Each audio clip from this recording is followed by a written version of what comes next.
यार हम लोग जब बच्चे थे ना, तो बिहार बोर्ड में पढ़ते थे, तो मुझे संस्कृत नहीं आता था समझ में। तो हमारे पास में मेरे गांव में एक मंदिर है, उग्रतारा मंदिर, बहुत फेमस है।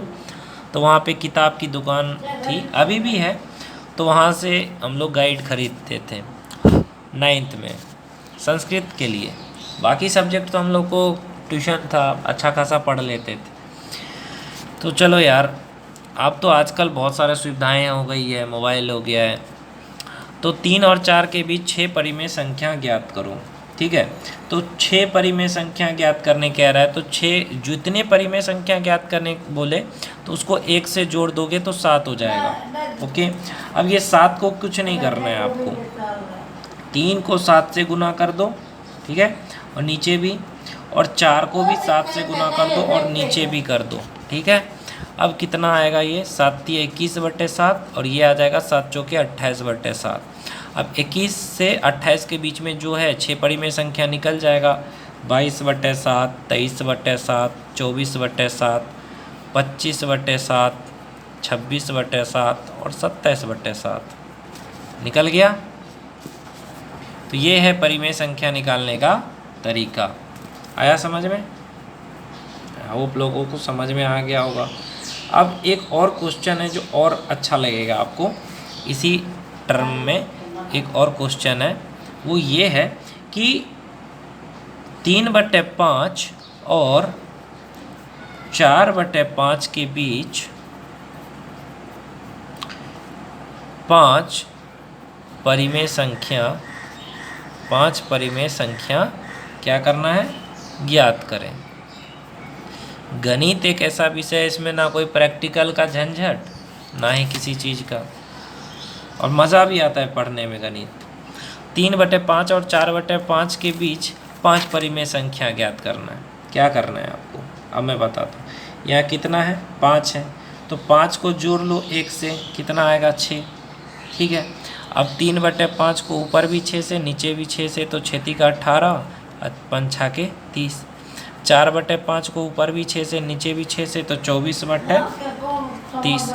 अब 18 से 24 के बीच में कितनी होगी, 19/30, 20/30, 5 कह रहा है ना, 21/30, 22/30, 23/30 हो गया, 1 2 3 4 5। तो इस तरह से परिमेय संख्या निकालते हैं।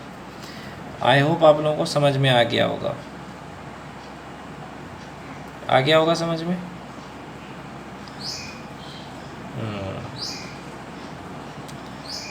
तो इस तरह से हम क्या करते हैं, परिमेय संख्या निकालते हैं।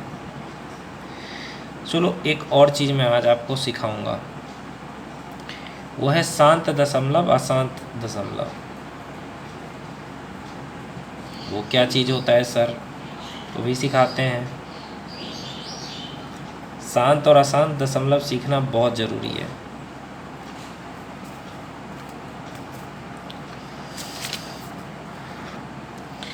जैसे कि मैं आपको सिखा रहा हूँ, जैसे 36/100 है।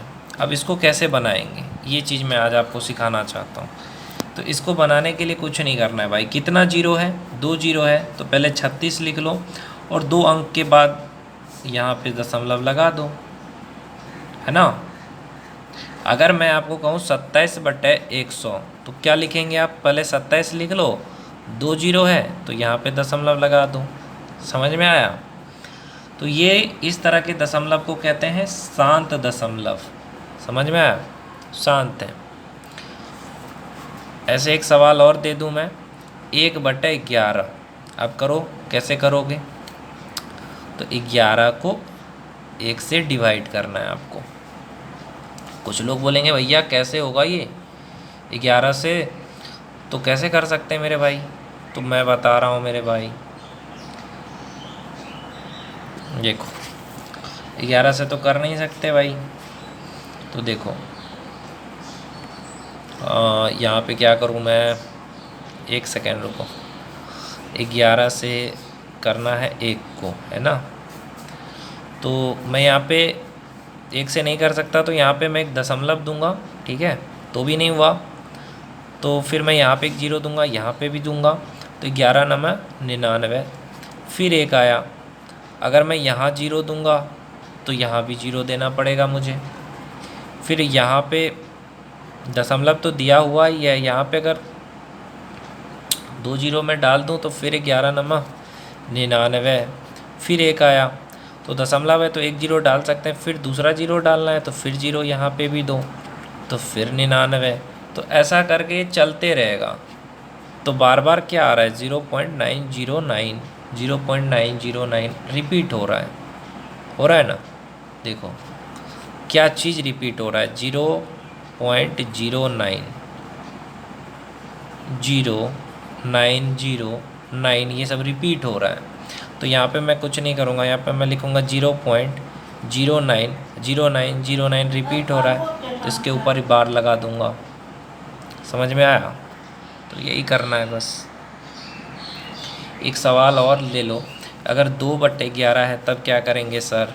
तो सेम ऐसा ही करना है, सेम है ऐसा ही करना है मेरे भाई।